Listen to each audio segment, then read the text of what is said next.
Göğün çatlağında durur eksik yanım.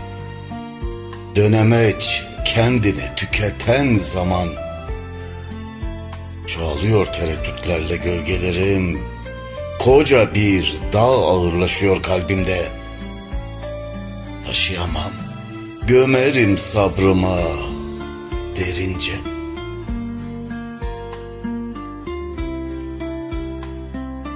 Yarınlarım çürümüş mum diplerinde. Saklanıyor aşk boş meydanında şehrimin. Üşüyor geceme acı serenat. Dokunuyor arşesinden teline kemanın.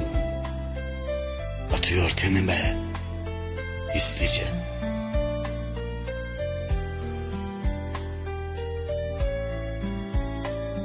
Süzülüyor bedenimden ıssızlık. Konuyor ödüşlerimin omzuna. Büyüyen sancılarım karışıyor sorularımın suskunluğuna.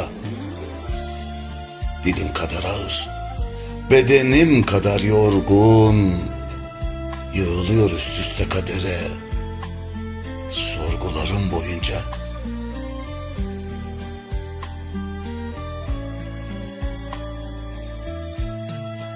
Açılmamış kapılarımda hazan, kilidinde saklı düşüm.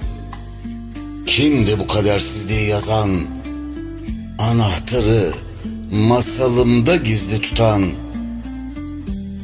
Kâh ağlatan, kâh öldüren, çözümsüzlüğe dokunan sözümce.